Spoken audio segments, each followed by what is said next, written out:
성가대 찬양 대단히 감사합니다. 네, 수예배에 나오신 성도 여러분, 주님의 이름으로 축복합니다. 오늘은 뜻밖의 하나님 에웃이라는 제목으로 말씀의 은혜를 함께 나누고자 합니다. 요즘 영화 어벤져스 엔드게임의 열기가 아주 뜨겁습니다. 혹시 영화를 보셨나요? 네, 요즘에 스포하지 말라고 해서 되게 많이 말들이 많은데, 우주 악당 타노스가, 이 타노스라는 인물이 있는데요, 아주 강합니다. 이 사람과 또 지구의 영웅들 그리고 우주의 영웅들과 함께 전쟁을 벌이는 영화인데요, 저는 아직 이 영화를 못 봐서 이 우주 악당 타노스가 죽었는지 아니면 살았는지 결말이 어떤지는 아직 잘 모릅니다. 이 영화에는 영웅들이 많이 나옵니다. 연세가 지긋하신 분들은 잘 모르실 수 있을 텐데요, 지구에서 활약하는 영웅부터 이 지구 밖에 있는 우주에서 활약하는 영웅까지 많은 영웅들이 나오는데요, 이들은 각각 훌륭한 신체와 능력으로 악당들을 물리쳤던 이들입니다. 그런데 아주 강한 이 우주 악당 타노스가 등장합니다. 이 악당은 혼자서 이 수많은 영웅들을 죽일 수 있는 힘이 있는 자입니다. 그래서 이 악당을 물리치기 위해서 영웅들은 힘을 합치게 되었고, 그들은 첫 번째 전투를 작년에 했습니다. 결과가 어떻게 되는지 아시나요? 작년의 영화 결과는 많은 영웅들이 죽고 또 지구인의 절반도 이상 죽었습니다. 그래서 영웅들은 다시 하나로 뭉치고 심기일전하여 싸우게 되는데, 그 영화가 바로 어벤져스 엔드게임입니다.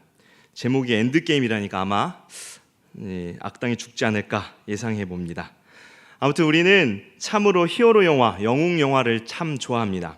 우리가 기대하는 주인공, 그리고 그 주인공이 특별한 힘이 있는데, 이 힘을 훈련하고 개발하여서 악당으로부터 세상을 구하는 스토리를 우리는 기대하고 또 기뻐합니다.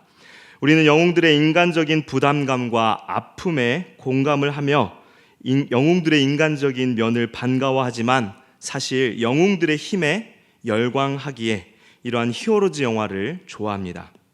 왜 영웅들의 힘에 열광할까요? 바로 일상에서는 없는 특별한 능력이고, 이러한 특별한 능력이 있어야 우리는 세상을 구할 영웅이라고 생각하기 때문입니다. 그래서 사람들은 신화를 참 좋아합니다. 평범한 인간이 아닌 신의 능력을 가진 그런 이들의 이야기, 이러한 것들을 좋아하는 이유는 아마도 평범한 우리들보다는 특별한 능력, 신적인 능력을 가진 자만이 우리의 어려움으로부터 구원할 영웅이라고 생각하기 때문일 것입니다. 그런데 사사기에 나오는 사사들, 하나님께서 택하신 영웅들은 이런 우리들의 환상과 기대를 무참히 깨어버립니다. 오늘 등장하는 사사 에웃이 그러한데요, 먼저 사사기의 시대에 관하여 우리가 살펴보면, 사사 시대의 시기는 이 청동기 말기와 철기 초기의 시대입니다.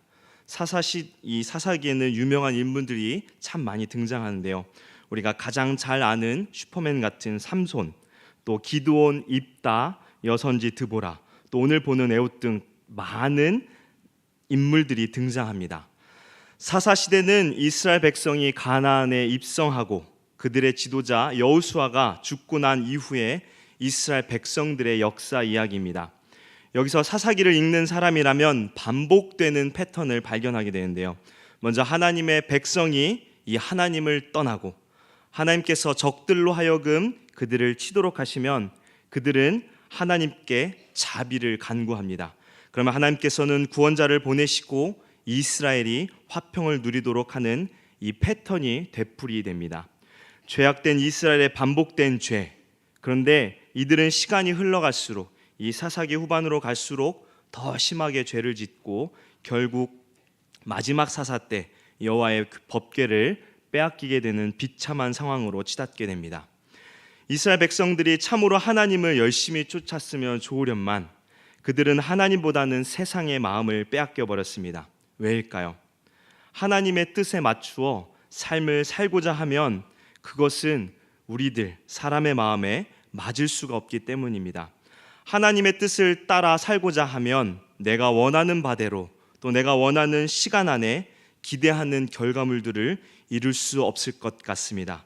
아니, 이루지 못하는 것이 당연합니다. 내 눈높이와 내 생각과 하나님의 눈높이와 하나님의 생각은 다르기 때문입니다. 그래서 어떤가요? 내 기준으로 세상을 움직이고 이끌려고 우리는 부단히 애를 씁니다. 타락한 세상은 그래서 본인들이 좋을 대로 이 세상을 쥐락펴락하고 싶어 합니다. 돈만 있다면 내 맘대로 편하게 살 수 있다. 권력만 있다면 내 뜻에 맞게 모든 것을 이룰 수 있다. 내 뜻에 맞는 지도층만 있다면 그것은 금상첨화일 것입니다.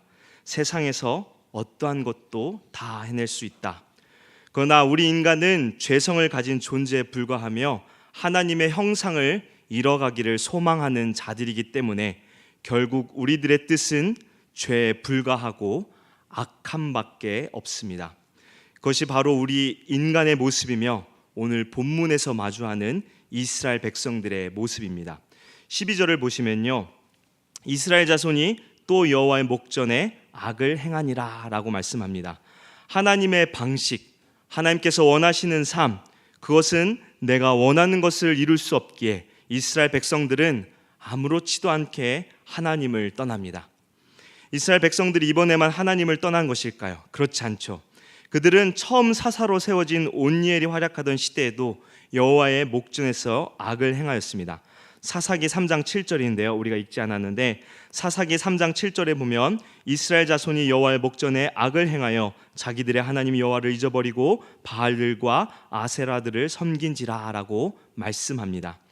그래서 하나님께서는 메소포타미아 왕 구산 리사다임을 통해서 8년이나 징계를 하십니다.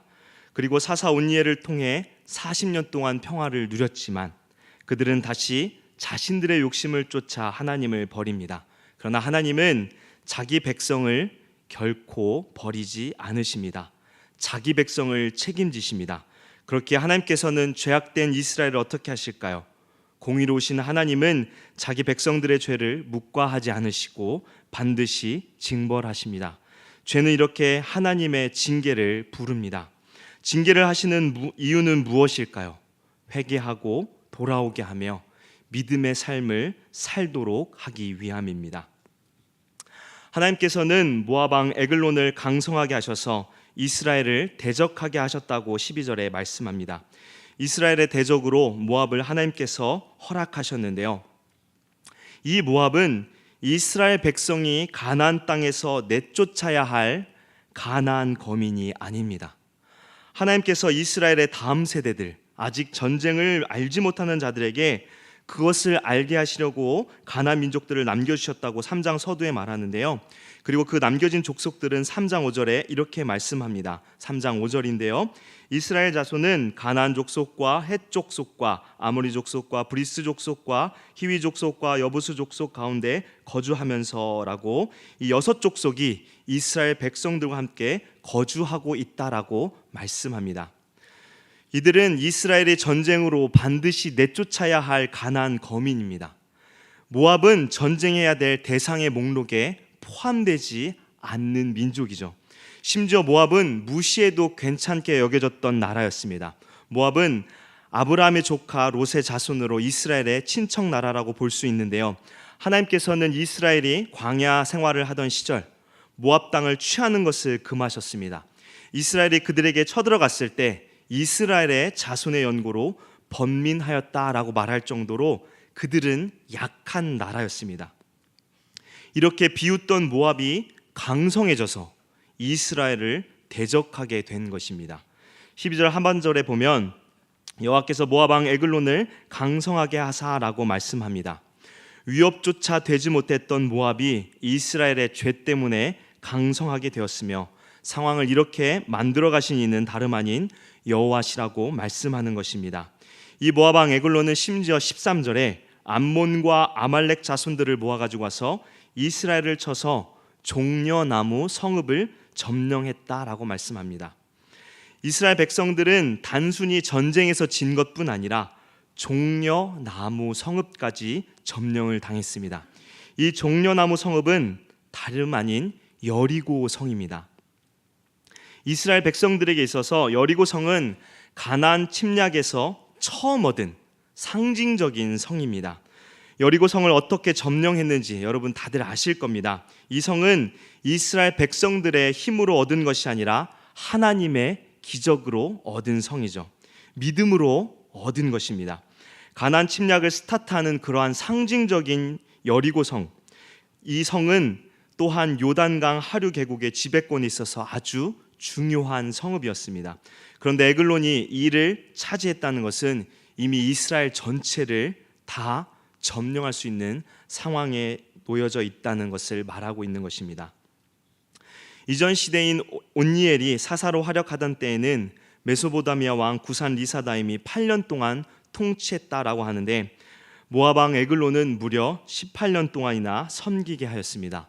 물론 삼손 시대 블레셋에게 40년 동안 넘겨주신 것에 비하면 적을지 모르지만 이 앞 시대인 8년에 비하면 10년이나 더 긴 세월 동안 모압 왕 에글론은 이스라엘을 괴롭힌 것입니다.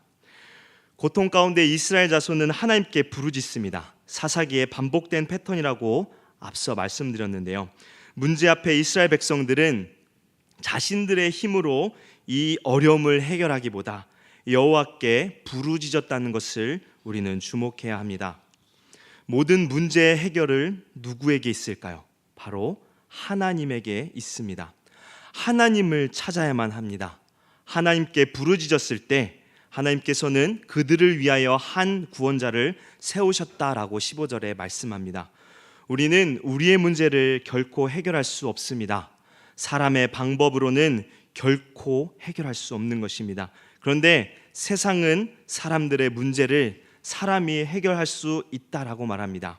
사람의 지혜와 능력과 경험으로 수고하고 노력하면 문제를 해결할 것이라고 세상은 속입니다. 법을 바꾸고 정책을 바꾸고 세상은 끊임없이 개혁하고 바꾸지만 사람의 문제를 결코 해결할 수 없음을 우리는 날마다 목격하고 있지 않습니까? 정권이 바뀌고 사람이 바뀌어도 세상의 문제들은 여전히 그대로 남아 있습니다. 아니, 오히려 새로운 문제들만을 만들 뿐입니다. 그러면서 이 문제들을 마치 해결하는 것처럼 세상은 우리를 속입니다. 사람의 방식으로 해결될 것처럼 기대하게 만들지만 아니요, 해결하지 못합니다. 우리는 우리 스스로 문제들을 결코 해결할 수 없습니다. 우리에게는 우리 바깥에 있는 절대자의 도움이 필요하며 절대자이신 하나님만이 우리의 모든 문제를 해결할 수 있습니다. 그렇게 우리는 문제가 생겼을 때 반드시 하나님을 찾으며 우리가 아닌 하나님께서 해결해 주시기를 간구해야 합니다. 이스라엘의 부르짖음을 들으신 하나님께서는 한 사람의 구원자를 세우시는데요. 우리 15절 말씀 우리 함께 읽겠습니다. 3장 15절인데요. 15절 말씀입니다. 이스라엘 자손이 여호와께 부르짖음에 여호와께서 그들을 위하여 한 구원자를 세우셨으니 그는 곧 베냐민 사람 게라의 아들 왼손잡이의 에웃이라. 이스라엘 자손이 그를 통하여 모압 왕 에글론에게 공물을 바칠 때에. 하나님께서는 에웃이라는 인물을 구원자로 세우십니다. 에웃에 관하여 어떻게 설명하고 있나요? 베냐민 사람 게라의 아들 왼손잡이라고 말씀합니다. 개역개정 성경, 우리가 있는 이 성경에서는 단순히 왼손잡이라고 설명하는데요.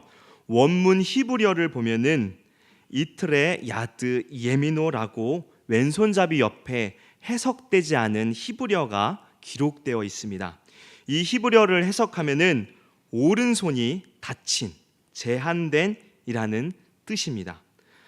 이것을 어떻게 해석해야 하는가에 대해서 신학자들이 다양한 해석들을 내어놓았는데요. 대부분의 학자들은 이 오른손에 문제가 있는 기형이나 마비가 되어 있는로 해석합니다. 그 말은 이 에웃의 오른손에 장애가 있다는 것입니다. 그래서 에웃을 오른손잡이가 아닌 왼손잡이라고 설명하는 것입니다. 참으로 아이러니한 것은 에웃이 어느 지파에 속했나요? 베냐민 지파죠. 베냐민 지파의 이름은 오른손의 아들이라는 뜻입니다. 오른손의 아들들 가운데서 왜 하필 오른손에 장애가 있는 왼손잡이 에웃을 하나님께서 택하셨을까요? 우리는 이 에웃이 에글론 왕을 죽이게 될 이 특별한 왼손, 이 에웃의 왼손에 우리가 주목한다면 아마도 우리는 오늘 이야기의 요점을 놓치게 될 것입니다. 왜냐하면 지금 이야기에 등장하는 이 시대의 모든 사람들은 에웃의 왼손이 아닌 문제가 있는 오른손에 초점을 맞추고 있기 때문입니다. 어느 누구도 이 에웃이 왼손이 뛰어나며 솜씨가 좋을 것이라고 예상하지 못하고 있습니다. 에웃을 제외한 모든 이들은 에웃이 장애가 있는, 문제가 있는 보통 사람보다 못한 사람으로 인식하고 있습니다. 사람들은 오른손에 이렇게 장애가 있다라고 생각한다면 그는 일반적인 일들도 쉽게 감당할 수 없는 사람으로 생각합니다. 더욱이 무기를 지닌 사람이라면 더 그럴 것이죠. 그리고 에웃이 살고 있는 시대는 더더욱 그러할 것입니다. 이스라엘 백성들은 자신들의 해결할 수 없는 문제 앞에 하나님께 부르짖었을 때 하나님께서는 이 독특한 구원자를 세우셨습니다. 우리의 방식이 아니라 우리의 방식으로 사람을 세우시는 것이 아니라 하나님의 방식으로 하나님께서는 사람을 세우셨습니다. 에웃이 사사로 세워지기 전 이스라엘의 첫 위기에서 이스라엘을 구원한 사사는 온니엘입니다. 그는 갈렙의 아우였고요, 그나스의 아들이었습니다. 온니엘은 사사기 1장에서 이 강성한 드빌의 거민을 치는 용기를 보여주어서 갈렙의 딸 악사를 상으로 얻은 인물입니다. 온니엘은 여호와의 영에 감동되었던 인물이며 용기 있는 믿음의 인물이었습니다. 가문으로나 혈통으로나 온니엘은 분명 우리가 보기에 하나님께서 선택할 만한 인물입니다. 우리는 이러한 사람, 영웅으로 불려도 손색이 없을 만한 인물이 우리의 구원자, 우리의 해결자로 나타나기를 원합니다. 여러분, 그렇지 않습니까? 우리가 살고 있는 세상, 특히 우리나라는 우리에게 끊임없이 사회적 기준을 강요합니다. 그 기준이 되게 높아요. 공부도 잘해야 되고, 키도 커야 되고, 얼굴도 작고 잘생겨야 하고, 집안도 좋아야 하고. 여러분, 그렇지 않습니까? 우리는 이 기준에 들어가기 위해서 얼마나 노력하고 또 우리의 자녀들에게 얼마나 강요하고 있습니까? 여러분, 이 기준 때문에 우리 중고등부 학생들이 요즘 교회를 안 와요. 학원 가느라 공부하느라 중간고사 기간이라고 공부해야 된다고 교회를 안 나옵니다. 대학부도 똑같아요. 교회를 안 나와요. 중간고사 기간이라고. 그리스도인 부모들도 그런 사회 기준에 자녀들이 들어가지 못할까 봐 교회보다는 학원과 스펙 쌓는 곳에 보냅니다. 높은 사회적 기준 때문에 우리 젊은 세대들이 얼마나 고통받고 있습니까? 스펙 쌓느라 하고 싶은 것도 못하고 빚만 늘어가는 것 같습니다. 저도 그랬던 것 같습니다. 저의 만족이 있을 수가 없었어요. 왜냐하면 사회적 기준, 이 사회가 높은 기준을 요구하니까 그 기준에 들어갈 방법이 없었기에 만족할 수가 없었습니다. 그리고 그 기준에 들어가지 못하면 어떻습니까? 별 볼 일 없는 인물. 저는 그런 느낌이 항상 있었습니다. 마치 없어도 되는 존재, 필요 없는 존재. 그래서 개그 콘서트에서 예전에 이런 개그가 유행했죠. 1등만 기억하는 더러운 세상. 1등 외에는 기억할 필요가 없는 세상은 마치 그들이 이끌어가는 것처럼 우리의 자녀들도 그 기준 안에 들어가게 하려고 우리가 얼마나 노력하고 애씁니까? 그 결과가 얼마나 비참해요. 교회의 다음 세대를 찾아보기가 힘듭니다. 우리 교회만 그런 게 아니에요. 다른 교회들도 마찬가지입니다. 이런 세상에서 하나님께서는 뜻밖의 인물을 선택하신 것입니다. 당연히 이스라엘은 온니엘에 버금가는 인물이 사사로 세움받을 줄 알았지만 뜻밖의 인물이 구원자로 세워진 것입니다. 하나님께서는 세상이 기대하고 원하는 사람이 아닌 의외의 인물, 사회적 약자인 장애가 있는 사람으로 보여지는 인물을 하나님께서는 왜 택하셨을까요? 본문 말씀을 통해 알 수 있는 것은 에웃을 통하여 하나님께서 일하신다는 것입니다. 이스라엘 백성들은 에글론 왕에게 정기적으로 공물을 바쳐야 합니다. 그 공물을 바치는 데 있어서 와서 바쳐야 될 사람이 필요한데 그 공물을 나르는 대표자, 다시 말해서 이 에글론을 직접 대면할 수 있는 사람을 에웃으로 세운 것입니다. 이 에웃은 오른손에 장애가 있는 사람이라고 말했습니다. 어찌 보면 하나님께서는 오른손에 제한을 받는 사람을 구원자로 세우심으로써 자신을 죽일 수도 있다는 암살 계획을 전혀 생각지도 못하게 하셨을 것입니다. 에글론이 그의 손을 볼 때 그가 자신을 암살할 수 있다는 것을 어떻게 의심할 수 있었겠어요? 이렇게 불편한 손을 가진 에웃은 에글론을 위해서 칼을 만듭니다. 16절에 에웃은 길이가 한 규빗 되는 좌우의 날선 칼을 만들어 그의 오른쪽 허벅지 옷 속에 찼다고 말씀합니다.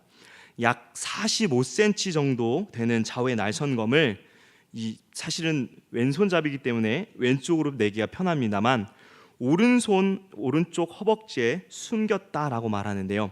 이것은 혹시 모를 몸수색에 대비한 것이라고 볼 수 있습니다.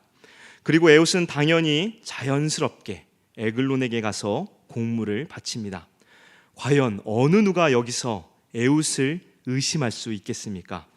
오른손에 문제가 있는 사람, 그리고 왼쪽 다리에 칼을 꽂는 것이 아닌 오른쪽 다리에 칼을 꽂았다는 생각은 아마 어느 누구도 할 수 없었을 것입니다. 17절에 모압 왕 에글론의 외모에 대하여 이렇게 설명합니다. 에글론은 매우 비둔한 자였더라. 에글론의 이름의 뜻은 통통한 송아지라는 뜻입니다. 그의 이름 뜻대로 그는 매우 살이 찐 비둔한 자였습니다. 그 외에는 그 외모에 대한 정보가 없지만 그가 뚱뚱한 외모를 통해서 그의 행동이나 욕심에 대하여 우리로 하여금 알게 합니다. 즉 그의 욕심 때문에 이스라엘이 얼마나 고통받고 있는지 짐작케 하는 것입니다. 또한 앞으로 일어날 사건에 대한 작은 암시, 나중에 설명하겠지만 그 사건에 대하여 우리로 하여금 예상하도록 만듭니다. 에웃은 이런 비둔한 에글론에게 공물을 바치고 난 후에 함께 공물을 바치러 왔던 사람들을 보내고 다시 에글론 왕에게 돌아옵니다. 19절에 길갈 근처 돌 뜨는 곳에서부터 돌아왔다라고 설명하는데요. 이 돌 뜨는 곳은 아마도 모압 왕 에글론이 자신의 영토를 알게 하기 위해서 돌 조각을 세운 경계표였을 것이라고 성경학자들은 추측합니다. 즉 에웃은 모압과 이스라엘의 경계까지 갔다가 그 경계가 어디인지를 확인하고 다시 모압 왕 에글론에게 돌아간 것입니다. 19절에 에웃은 여전히 자신을 경계하지 않는 에글론에게 돌아와서 이렇게 말합니다. 왕이여, 내가 은밀한 일을 왕에게 아뢰려 하나이다. 에웃은 아무도 들어서는 안 된다는 뉘앙스로 이 에글론의 호기심을 자극하였습니다. 그러자 에글론이 에웃의 비밀스러운 일을 듣고자 자기를 모신 신하들을 모두 물리치고 에웃과 독대 둘이 단둘이서 만나게 합니다. 에웃이 말하는 은밀한 일은 사실 히브리어로 보면은 물건이라는 또한 다른 뜻도 있습니다. 그래서 에글론은 아마도 에웃이 바치는 곡물 외에 무언가 더 있겠구나 하고 기대했던 것 같습니다. 20절에 에글론 왕이 에웃을 자기 방으로 들이는데요. 그 방은 서늘한 다락방입니다. 이 방은 왕이 홀로 쉬는 곳입니다. 그런데 이 방으로 에웃을 불러들입니다. 에글론 왕은 장애가 있는 에웃이 설마 무슨 짓을 하겠어? 라고 깔보는 마음으로 그를 자기의 자리로 불렀을 것입니다. 에웃이 모압 왕 에글론에게 무엇이라고 말하나요? 20절 하반절에 에웃이 이르되 내가 하나님의 명령을 받들어 왕에게 아랠 일이 있나이다 라고 고합니다. 그러자 에글론이 벌떡 일어나고 에웃은 그 순간을 놓치지 않고 왼손을 뻗쳐서 허벅지 위에서 칼을 빼어 왕의 몸을 찌릅니다. 순식간에 모압 왕 에글론은 칼에 찔린 것입니다. 칼을 얼마나 세게 찔렀는지 22절에 이 칼 짚고 있는 칼자루도 날을 따라서 들어가서 그 끝이 등 뒤까지 나갔다라고 말씀합니다. 칼자루까지 배를 뚫고 들어간 것입니다. 끔찍하죠. 그리고 그 다음 말씀이 중요한데요. 22절 하반절에 그가 칼을 그의 몸에서 빼내지 아니하였으므로 기름이 칼날에 엉겼더라라고 말씀합니다. 에웃이 칼을 빼내지 않았기 때문에 칼날에 에글론의 그 지방이 에워싼 것입니다. 그런데 여기서 한글 개역개정 성경은 번역하지 않은 부분이 있는데요. 히브리어 원문으로 22절을 직역하면 이렇습니다. 칼자루도 나를 따라 들어가서 그 끝이 등 뒤까지 나갔고 그가 칼을 그 몸에서 빼어내지 아니하였으므로 기름이 칼날에 엉겼으며 배설물이 나왔더라 라고 나옵니다. 칼이 배를 뚫었으며 그 칼이 기름에 엉기면서 또 급박하게 칼을 찔렀기에 배설물이 나왔다라고 말씀합니다. 이 말씀은 다음에 설명되는 이 모압의 신하들의 반응을 이해하도록 우리를 도웁니다. 에글론을 죽인 에웃은 23절에 현관에 나와 다락문을 닫아 잠그고 유유히 사라집니다. 우리가 23절까지 읽지 않았지만 오늘 30절까지 에웃에 관한 말씀을 살펴보겠습니다. 에글론의 신하들은 다락문에 갔지만 그 문이 잠겼음을 보고 24절에 왕이 분명히 서늘한 다락방에서 그의 발을 가리우신다라고 합니다. 신하들이 에웃이 나가는 것을 보았지만 왕이 죽었을 것이라고는 생각하지 못한 것입니다. 그리고 그들은 발을 가리우신다, 즉 대변을 보고 있다라고 여기며 왕이 나올 때까지 기다렸습니다. 에웃이 에글론을 칼로 찔렀을 때 그 몸에서 나온 배설물이 나오는 바람에 신하들의 코에는 이 왕의 배설물의 냄새가 난 것입니다. 이 냄새만 맡고 에글론의 신하들은 볼일을 마칠 때까지 기다리는 수밖에 없었던 것입니다. 오래도록 기다려도 왕이 나오지 않자 신하들은 열쇠를 가지고 문을 열어보고 그들의 군주가 이미 땅에 엎드러져 죽은 것을 발견하게 됩니다. 그러는 사이 에웃은 안전한 지역으로 도망하고 에브람 산지에서 나팔을 불러 이스라엘 백성들을 모읍니다. 그리고는 그들을 향해 이렇게 외치는데요. 우리 28절 말씀, 사사기 3장 28절 말씀 함께 읽겠습니다. 네, 28절입니다. 그들에게 이르되 나를 따르라. 여호와께서 너희의 원수들인 모압을 너희의 손에 넘겨주셨느니라 하매 무리가 에웃을 따라 내려가 모압 맞은편 요단강 나루를 장악하여 한 사람도 건너지 못하게 하였고. 네.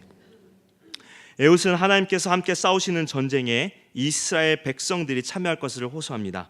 에웃의 나팔 소리와 외침을 듣고 무리들이 에웃을 따르기로 결정합니다. 이에 이스라엘 자손들은 요단 나루턱을 장악하고 모압 사람 약 10,000명을 죽였는데 그들 모두 장사고 용사라고 설명합니다. 그냥 군인도 아니고 용사입니다. 그런데 그들은 에웃이 이끄는 군대에 무참히 패배하게 됩니다. 왜냐하면 하나님께서 이기시기로 작정하신 전쟁이었기 때문입니다. 그리고 모압을 제압한 이후 그 땅이 무려 80년 동안 평온하였다라고 말씀합니다. 모압은 이스라엘이 한때 하찮은 존재로 여겼던 나라였지만 무려 18년이나 이스라엘을 억압한 강대국이 되었습니다. 그런데 가장 강력해 보였던 그때 뜻밖의 사람, 장애가 있는 모두가 위협적일 것이라고는 생각지도 못한 에웃을 통해 무너지는 것을 봅니다. 참으로 뜻밖의 나라가 뜻밖의 인물에게 무너지는 것을 보고 우리는 어떠한 것을 생각할 수 있을까요? 먼저 우리는 자기 백성과 관계하시기를 원하시는 하나님을 기억해야 합니다. 하나님께서는 자기 백성이 하나님 외에 다른 어떤 것도 섬기거나 바라보는 것을 원하지 않으십니다. 그것은 하나님 보시기에 굉장히 악한 행위들입니다. 하나님께서는 불같은 분이시고 질투하시는 분이시기에 그러한 모습이 보인다면 자기 백성을 사랑하시고 노하기를 더디하고 인자와 진실이 많으신 분임에도 불구하고 하나님은 대적하십니다. 그것도 말도 안 될 듯한 이 이방신을 섬기는 모압을 강성케 하셔서 말입니다. 우리들은 과연 어떠한 삶을 살고 있습니까? 하나님께서 싫어하는 모습들이 우리에게 있지는 않는지 우리는 점검해 보아야 합니다. 하나님 외에 다른 것들을 좋아하는 나의 태도를 돌아볼 줄 알아야 한다는 것입니다. 반복적으로 짓게 되는 나의 죄성, 하나님보다는 우선순위로 두는 나의 우상들과 여러 많은 유혹들을 섬기려고 우리가 그 앞에 나아간다면 하나님은 그것을 그저 바라보고 계시지 않을 것입니다. 하나님은 이스라엘 백성들을 진멸하시되 가나안 정복 때 얻게 된 여리고 성읍을 빼앗긴 것처럼 공들여 세운 우리의 꿈 같은 것들을 다 가져가실 것입니다. 뿐만 아니라 모압에서 18년 동안이나 고역을 겪게 하신 것처럼 우리를 훈련시키고자 하실 것입니다. 긴 시간 동안 아무것도 허락하시지 않은 채 우리 스스로 하나님을 부르는 그날까지 우리를 겸손하고 또 겸손하게 만드시며 다시 우리와 관계를 회복하고자 하시는 분이라는 것을 우리는 기억해야 합니다. 또한 하나님께서는 이스라엘 백성들이 하나님께 부르짖자 그들을 구원하여 주시고자 한 구원자를 세우시는 것을 우리는 보았습니다. 그런데 에훗은 전형적인 영웅의 모습이 아닙니다. 에훗은 오른손 장애 때문에 왼손을 사용할 수밖에 없는 그런 인물이었습니다. 그를 모압의 공물을 바치는 자로 택한 것은 그의 이러한 장애 때문이었습니다. 모압 사람들이나 이스라엘 사람들 모두 에훗이 이러한 일들을 감당할 것이라고는 생각조차 못했습니다. 그러나 하나님께서 함께 하셨을 때 에훗은 이스라엘의 사사로 쓰임받는 것을 우리는 보게 됩니다. 세상은 분명 높은 기준이 있습니다. 세상은 철저히 집안, 학벌, 많은 것을 따지고 보며 그 기준에 합한 사람만 성공한 사람, 그리고 그러한 사람만이 우리의 영웅이 될 자격이 있는 것처럼 우리에게 강요합니다. 그러나 하나님은 그렇지 않습니다. 누구든 그 어떤 누구든 하나님께서 사용하시면 그는 하나님의 훌륭한 도구로 쓰임받을 수 있습니다. 하나님은 결코 사람의 외모를 보시지 않습니다. 능력은 우리에게 있는 것이 아니라 하나님께 있기 때문입니다. 누가 쓰임받는가가 아니라 누가 사용하시는가, 그것이 중요한 것입니다. 우리는 에훗의 이야기를 통해서 뜻밖의 하나님을 만나지만 우리가 본문에서 봤듯이 이미 모든 것은 하나님의 계획 속에 있었다는 것을 발견합니다. 오른손의 제한을 받는 에훗을 통하여 하나님은 당연히 에글론과 그의 신하들의 눈을 가리셨고 에훗의 살해 현장까지도 하나님께서는 계획하시고 섭리하셔서 에훗이 그곳을 자연스럽게 빠져나와 이스라엘 백성들을 모아 모압을 진멸시키도록 이끄셨다는 것입니다. 하나님은 이렇게 우리의 생각과 전혀 다르게 움직이신다는 사실을 우리는 알아야 합니다. 우리 눈에 보이기 좋다고 해서 그것이 전부가 아닙니다. 우리가 원하는 방식이라고 해서 그것이 완벽하고 튼튼한 것이 아닙니다. 하나님께서 원하시는 방법과 하나님의 특별한 계획들이 있으십니다. 그리고 그 계획은 우리로 하여금 어떻게 만들까요? 우리 고린도전서 1장 26절에서 29절 말씀, PPT 한번 띄워주시면, 고린도전서 1장 26절에서 29절 말씀 3절인데요. 우리 함께 읽겠습니다. 형제들아, 너희를 부르심을 보라. 육체를 따라 은혜로운 자가 많지 아니하며 능한 자가 많지 아니하며 문벌 좋은 자가 많지 아니하도다. 그러나 하나님께서 세상에 미련한 것들을 택하사 지혜 있는 자들을 부끄럽게 하려 하시고 세상에 약한 것들을 택하사 강한 것들을 부끄럽게 하려 하시며 하나님께서 세상에 천한 것들과 멸시받는 것들과 없는 것들을 택하사 있는 것들을 폐하려 하시나니 이는 아무 육체도 하나님 앞에서 자랑하지 못하게 하려 하심이라. 아멘. 하나님의 구원과 계획은 세상으로 하여금 그리고 오늘 우리로 하여금 겸손하게 만듭니다. 세상은 수많은 기준들과 엘리트를 강조하지만 하나님은 그러한 것들을 부끄럽게 하십니다. 약한 것들을 택하사 하나님의 구원의 능력이 나타나게 하므로 아무도 하나님께 자랑하지 못하게 하십니다. 하나님께서는 오늘 이 구원의 도구로 우리 또한 부르시고 사용하시고자 합니다. 우리는 하나님께서 이루시는 계획들을 바라보아야 합니다. 하나님이 세워나가시는 모든 장면들을 멀리 바라볼 수 있기를 바랍니다. 하나님께서 부족한 사람들을 존귀케 사용하는 줄을 믿으시기를 바라며 우리 자신을 주님 앞에 내어드리고 헌신하며 주님께 나아가는 모두 되기를 주님의 이름으로 축원합니다. 교회의 소식입니다.